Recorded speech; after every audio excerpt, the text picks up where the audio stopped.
It's been a few days since Gerald's Game hit Netflix, and if you're reading this, that means you managed to avoid sustaining a severe injury from all the squirming and cringing you did during that scene.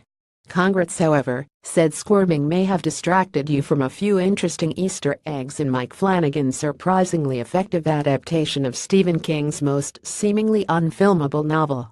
Not only did Flanagan manage to sneak in a couple of references for hardcore King fans, but he also tossed in a couple from his own tales of terror. Flanagan fans may recall that the spooky laser glass from Oculus made an appearance in last year's Ouija Origin of Evil.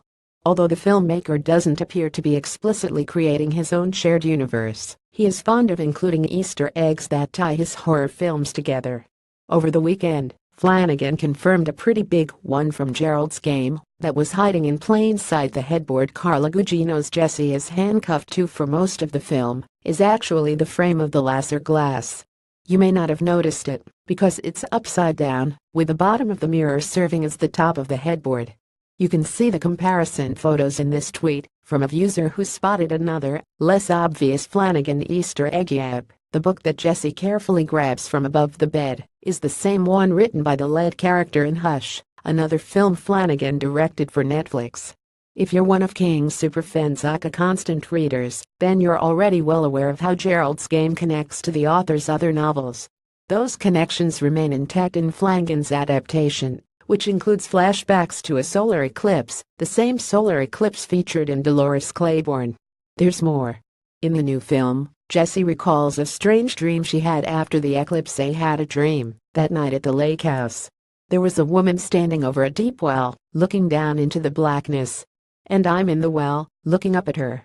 The sky was so dark behind her. The eclipse burning overhead, and the smell in the well. It was like pennies and oysters. She was standing there in a red dress, looking right at me." That woman is Dolores Claiborne herself, portrayed by Kathy Bates in the 1995 film adaptation, which dropped the connections to Gerald's Game. King released both novels in the same year, and the solar eclipse plays a pivotal role in the past lives of Jessie and the eponymous Dolores.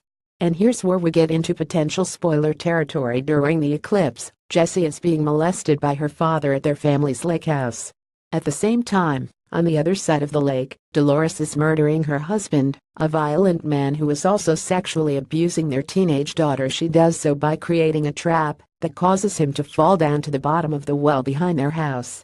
As the eclipse reaches totality, Jessie and Dolores each have a mysterious vision of the other, but neither understands what it means. There's one more reference King fans may have noticed in Gerald's Game. At one point, a frustrated Jessie considers giving up, to which her husband Bruce Greenwood says, "All things die. All things serve the beam," a reference to The Dark Tower, King's epic 7-book series, which confirms that all of the author's works are connected.